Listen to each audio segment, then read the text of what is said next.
નમસ્કાર ગુજરાત.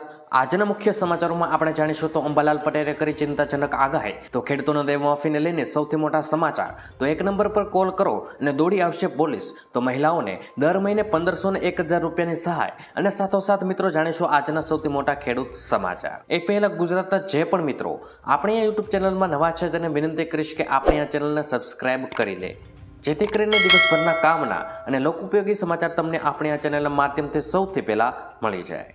તો મિત્રો વાત કરીએ આજના પ્રથમ સમાચારને લઈને. તો ગુજરાત માટે આગામી દિવસો ચિંતાજનક. ગુજરાતીઓના માથાથી રાહત મળે તેવી હાલ શક્યતા જણાઈ રહી નથી. હવામાન નિષ્ણાત અંબાલાલ પટેલની આગાહી મુજબ રાજ્યમાં 8 થી 11 માર્ચ અને 18 થી 20 માર્ચે વાતાવરણમાં પલટો આવી શકે છે અને કમોસમી વરસાદ થઈ શકે છે. અંબાલાલ પટેલની આગાહી બાદ ખેડૂતોમાં પણ ચિંતાની લાગણી જોવા મળે છે. ખાસ કરીને કચ્છ, સૌરાષ્ટ્ર તેમજ ઉત્તર ગુજરાતમાં માવઠાની વધુ અસર જોવા મળી શકે છે. ત્યારબાદ મિત્રો મહત્વપૂર્ણ સમાચાર વિશે આગળ વાત કરીએ. તો શું ગુજરાતમાં ખેડૂતોના દેવા માફ થશે કે નહીં? ગુજરાતમાં ખેડૂતો દેવામાં ડૂબેલા છે. ખેડૂતોએ 1 લાખ કરોડથી પણ વધારે રૂપિયાની લોન લીધેલી છે.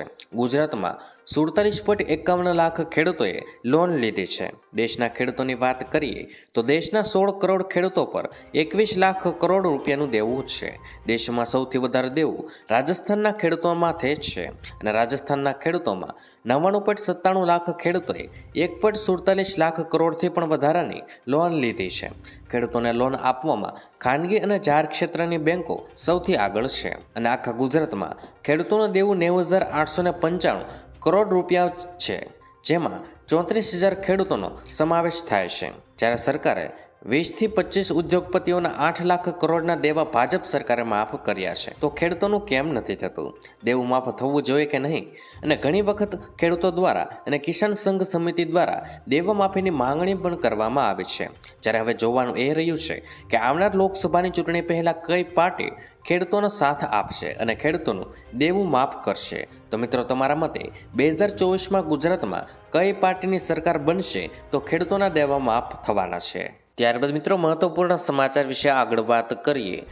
તો એક કોલ લગાવો અને પોલીસ દોડતી થઈ જશે. મિત્રો હવે હર્ષ સંઘવીએ જણાવ્યું છે કે આગામી સમયમાં પોલીસ ગુના સ્થળે પહોંચવાના રિસ્પોન્સ ટાઈમ ઘટાડવામાં આવશે. હવે મિત્રો 112 ટોલ ફ્રી નંબર પર સેવા શરૂ કરવામાં આવી છે, જેના કારણે ગુના સ્થળે કોઈ પણ વ્યક્તિ ફોન કરશે તો રાજ્યના ગ્રામ્ય વિસ્તારોમાં પોલીસ માત્ર 20 મિનિટમાં જ પહોંચી જશે અને જ્યારે શહેરી વિસ્તારોમાં 10 મિનિટમાં પોલીસ પહોંચી જશે. ત્યારબાદ મિત્રો મહત્વપૂર્ણ સમાચાર વિશે આગળ વાત કરીએ. તો સિમ કાર્ડને લઈને સૌથી મોટો નિર્ણય. મિત્રો 2024માં એક જ આધાર કાર્ડથી 9થી વધારે સિમ કાર્ડ ખરીદનાર વ્યક્તિને 50,000થી લઈને 20 લાખ રૂપિયા સુધીનો દંડ ફટકારવામાં આવશે. જો કોઈ વ્યક્તિ નવું સિમ કાર્ડ મેળવવા બીજાના સરકારી આઈડીનો ઉપયોગ કરતો જણાશે તો તેમને 3 વર્ષની જેલની સાથે 50 લાખનો દંડ ફટકારવામાં આવશે, જે મિત્રો નવો કાયદો લાગુ થવાનો છે. ત્યારબાદ મિત્રો મહત્વપૂર્ણ સમાચાર વિશે આગળ વાત કરીએ. તો મહિલાઓને દર મહિને 1000 અને 1500ની સહાય. દિલ્હી સરકાર મહિલાઓને દર મહિને ₹1000ની સહાય આપે છે. હિમાચલ સરકાર પણ મહિલાઓને મહિને ₹1500 આપશે. દિલ્હીના નાણામંત્રી અતિશીએ સોમવારે રજૂ કરેલા દિલ્હીના બજેટમાં રાજ્યની મહિલાઓ માટે મુખ્યમંત્રી મહિલા સન્માન યોજનાની જાહેરાત કરી હતી.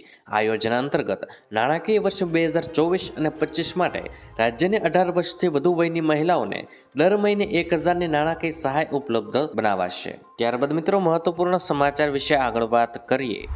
તો 14 અથવા તો 15 માર્ચે થઈ શકે છે લોકસભાની ચૂંટણીની જાહેરાત. મિત્રો 14 કે 15 માર્ચે લોકસભા ચૂંટણીની જાહેરાત થઈ શકે છે.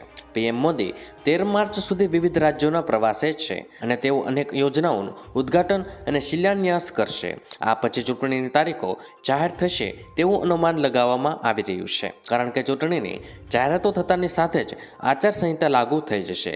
આચારસંહિતા લાગુ થયા બાદ કોઈ પણ પ્રકારના વિકાસ કાર્યનું ઉદ્ઘાટન થઈ શકશે નહીં. ત્યારબાદ મિત્રો મહત્વપૂર્ણ સમાચાર વિશે આગળ વાત કરીએ.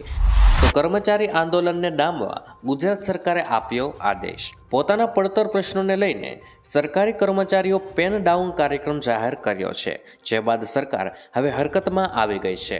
રાજ્ય સરકારે તમામ ખાતાઓના વડાને જાણ કરી છે કે કર્મચારીઓ વિરોધ કાર્યક્રમ જાહેર કરે છે તો નિયમાનુસાર તેની સામે કાર્યવાહી કરવી. આપણે જણાવી દઈએ કે જૂની પેન્શન યોજના લાગુ કરવા અને નોકરીમાં કોન્ટ્રાક્ટ ભરતી બંધ કરવા સહિતના મુદ્દાને લઈને કર્મચારીઓ આંદોલનના મૂડમાં છે। ત્યારબાદ મિત્રો અગત્યના સમાચાર વિશે આગળ વાત કરીએ તો આજે થઈ શકે છે મોટી જાહેરાત। મિત્રો હોળી પહેલા કેન્દ્રીય કર્મચારીઓને ડીએમાં વધારાની ભેટ મળી શકે છે। 20 માર્ચે યોજાનારી કેન્દ્રીય કેબિનેટની બેઠકમાં ડીએમાં 4% વધારાની મંજૂરી આપવામાં આવી શકે છે। 48.67 લાખ કર્મચારીઓને અને 67.95 લાખ પેન્શન ધારકોને તેનો લાભ મળશે। ડીએની સાથે મોંઘવારીની રાહત પણ વધવાની અપેક્ષા છે। ભથ્થામાં વધારા બાદ જાન્યુઆરી અને ફેબ્રુઆરીના એરિયસને પણ માર્ચના પગારમાં સામેલ કરવામાં આવશે। ત્યારબાદ મિત્રો અગત્યના સમાચાર વિશે આગળ વાત કરીએ તો શિવરાત્રિના મેળામાં ભક્તોનું ઘોડાપૂર ઉમટ્યું। જૂનાગઢમાં હાલ શિવરાત્રિનો મેળો ચાલી રહ્યો છે, જેમાં ભક્તોનું ઘોડાપૂર ઉમટ્યું છે। મેળામાં અત્યાર સુધીમાં 6 લાખ જેટલા ભક્તોએ દર્શન કર્યા છે। જૂનાગઢના સુપ્રિન્ટેન્ડન્ટ ઓફ પોલીસે આ અંગેનો વિડીયો શેર કર્યો હતો, જેમાં ડ્રોનથી લીધેલા દૃશ્યોમાં શહેરની સુંદરતા જોઈ શકાય છે। મેળામાં કાયદો અને વ્યવસ્થા જળવાઈ રહે તે માટે શહેર પોલીસના જવાનો સતત ખડે પગે સેવા આપી રહ્યા છે।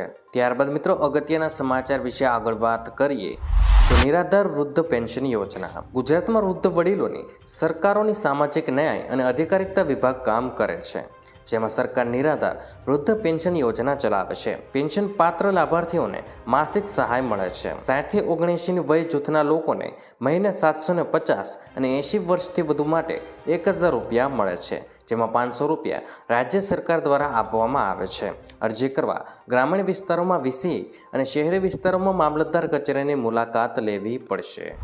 તો મિત્રો આજના દરેક સમાચાર અહીં કામના પૂર્ણ થાય છે।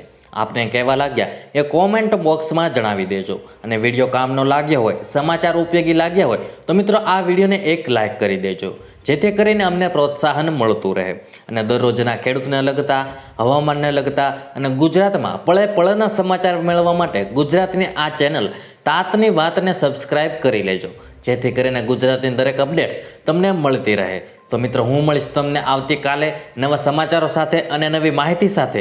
ત્યાં સુધી મિત્રો મને રજા આપશો। ધન્યવાદ।